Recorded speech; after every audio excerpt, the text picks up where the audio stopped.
안녕하세요, 김효지입니다. 자, 오늘은 랜로드 테넌트 로에 대해서 한번 알아보려고 하는데요. 많은 분들께서 궁금하신 부분에 한해서 간략히 같이 공유를 해보려고 합니다.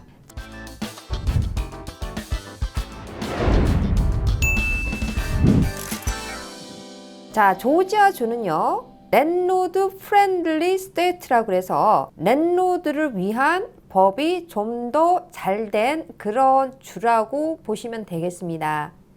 자, 여기에서 우리가 반드시 알아야 되는 부분들 중에 에빅션과 컨스트럭티브 에빅션에 대해서 한번 공유할 수 있도록 하겠습니다. 자, 첫 번째는 에빅션이라는 것은 무엇인가? 여러분들 잘 아실 거예요. 퇴거 명령이라고 우리가 얘기를 하죠.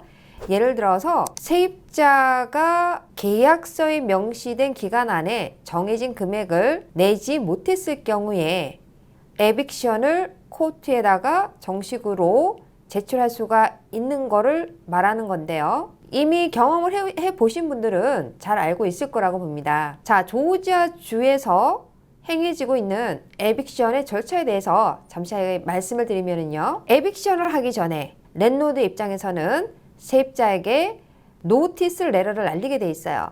자, 그런데 조지아주는 반드시 며칠 안에 노티스를 날려야 된다는 제약은 없습니다. 24시간부터 10데이까지를 주로 보고 있는데요. 통상적으로 많이 알려지는 노티스 레터는 10데이 레터라 그래서 에빅션을 하기 전에 반드시 랜로드가 세입자에게 사전 노티스를 주는 그런 편지를 보내게 되어 있습니다. 자, 그러면 10데이라는 기간을 주는 이유는 충분히 그 정도면은 세입자가 그 편지를 받고 시간을 가져서 밀린 렌트비를 낼 수 있는 그러한 시간을 준다는 의미이기도 한데요. 그러면 세입자 입장에서는 그런 노티스를 받은 이후에 7days 안에 코트에다가 답변을 해야 되는 그런 의무가 있고요. 답변을 하지 못할 경우에는 자연적으로 Leave of Eviction이라고 합니다. Final Judgment라고 해서 일단 에빅션을 신청한 부분이 수락이 됐기 때문에 랜로드가 일단은 에빅션을 하는 데 있어서 이긴 걸로 간주를 하기 때문에 Lay of Position을 받은 이후에는 강제 퇴거 명령을 할 수가 있게 되는 것이죠. 자, 여기에서 또 여러분들께서 아셔야 되는 거는 세입자 입장에서는 그러면 motion to delay 또는 motion to stay라고 해서 eviction 전에 내가 이 집에서 7days 정도만 더 있겠다라고 요청을 하실 수가 있습니다. 아주 간단하게 조지아 스테이트에서는 에빅션을 할 수가 있는데요. 일부 스테이트 같은 경우에는 에빅션의 절차가 상당히 까다롭고 시간이 많이 걸리기 때문에 그런 부분에 있어서는 랜로드 입장에서는 상당히 어려울 수가 있는데 조지아주 같은 경우에는 그 에빅션의 절차가 상당히 쉽고 빠르게 처리가 되기 때문에 랜로드 프렌들리 스테이트라고 보실 수가 있겠습니다. 그러면 이제는 세입자 입장에서 랜로드가 계약에 명시되어 있는 랜로드의 의무를 다하지 못했을 때 할 수 있는 법적인 권한이 있는데요. 컨스트럭티브 에빅션이라 하여서 세입자가 랜로드를 상대로 하여 정식으로 소송을 할 수가 있는 부분이 있습니다. 자, 예를 들면 계약서에 히러가 고장이 났다든지 또는 물이 샌다든지 실생활에 있어서 굉장히 중요한 역할을 하는 부분에 있어서 랜로드께서 하지 못했을 경우에 세입자 입장에서는 역으로 랜로드를 상대로 하여서 컨스트럭티브 에빅션이라 하여서 본인의 권한을 주장할 수 있는 소송을 제기할 수가 있는데요. 이 경우에는 반드시 알아두셔야 되는 거는 세입자 입장에서는 거기에 관련되는 다큐멘테이션과 또는 사진이나 또는 영상 같은 거를 기본적으로 증거물로 제시를 하게끔 되어 있겠죠. 자, 여기에서 중요한 거는 컨스트럭티브 에빅션이라 할지라도 세입자가 그 랜로드의 집에서 살고 있는 동안에는 반드시 렌트비는 내면서 그 소송이 이루어진다는 조항이 있습니다. 따라서 컨스트럭티브 에빅션을 랜로드를 향해서 소송을 하는 경우에는 그 이유로 하여서 렌트비를 내지 않을 경우에는, 즉 리스가 끝나겠죠. 터미네이션 된다는 거죠.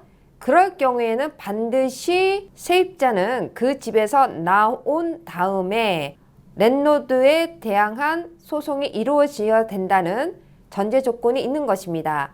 자, 이 부분에 있어서도 우리가 간단하게 알 수 있듯이 조지아 스테이트에는 랜로드 프렌들리 스테이트로서 간단하게 요약을 할 수가 있는데요. 세입자가 랜로드의 집에서 사는 동안에는 반드시 렌트비를 내야지만이 가능하다는 그런 의미가 또 담겨져 있는 것입니다. 컨스트럭티브 에빅션에서 한 번 더 언급을 하고 싶은 거는요.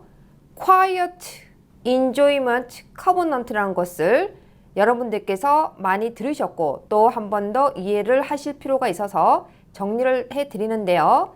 예를 들어서 랜로드가 어떠한 사전 예약 없이 본인 집이니까 세입자가 거기서 살고 있는데도 불구하고 아무 때나 그 집에 들어가서 어떤 행위를 했을 경우, 자, 그것 자체는 트레스패싱이 되는 것이고요. 자, 그리고 어떤 서비스가 필요한 경우에 계약서에 쓰여진 대로 서비스를 랜로드가 제공하지 못함으로써 세입자가 본인의 권리를 누리고 살지 못하는 경우, 자, 그럴 경우에는 Quiet Enjoyment라는 그 카버넌트에 위배되기 때문에 이 또한 컨스트럭티브 에빅션에 속한다고 보실 수가 있겠습니다. 자, 그래서 여러분들께서 아무리 세입자와 랜로드 관계가 상당히 친한 관계고 또 서로가 서로를 도와주는 관계를 할지라도 반드시 지켜야 되는 그러한 부분들은 지켜가면서 이행을 하시는 게 앞으로 일어나는 문제에 있어서 방지할 수 있는 그런 부분이라고 생각은 하셔야 될 것 같습니다. 자, 그리고요. 또 여러분들께서 이제 말씀하시는 게 렌트비는 1년에 얼마 정도 올라가나요? 라는 말씀을 하시는데요. 렌트비는 일반적으로 조지아주를 기준으로 했을 때는 12개월에 보통 3% 정도가 기본적으로 올라간다고 보실 수가 있고요. 이러한 렌털 레이트에 대한 인크리스먼트는 컨슈머 프라이스 인덱스를 기준으로 하여서 정해진다고 보시면 되겠습니다. 물론 중요한 거는 랜로드와 세입자의 무추얼 어그리먼트에서 이루어지는 경우가 많으나 그 기준은 컨슈머 프라이스 인덱스를 기준으로 한다고 보실 수가 있고요. 대략은 3%에서 up to 10% 정도 1년에 렌트비가 올라간다고 보시면 되겠습니다. 자, 지금까지 여러분들과 함께 우리가 알아본 게 랜로드가 세입자에 관한 에빅션, 또 세입자가 랜로드에 향한 컨스트럭티브 에빅션, 그리고 렌트 레이트는 1년에 보통 몇 %로 올라가고 있는지에 대해서 한번 알아봤는데요. 자, 이 부분들은 랜로드 테넌트 로 중에서 알아야 되는 아주 기본적인 부분에 대해서 한번 공유를 해 보았습니다. 다음 시간에는 랜로드 테넌트 로 중에서 우리가 좀 더 상세하게 알아봐야 되는 그 부분만 따로 여러분들과 함께 공유할 수 있도록 하겠습니다. 자, 오늘도 여러분들과 함께 좋은 시간을 나눠봤는데요. 여러분 인생의 터닝 포인트를 위한 김효지였습니다. 감사합니다.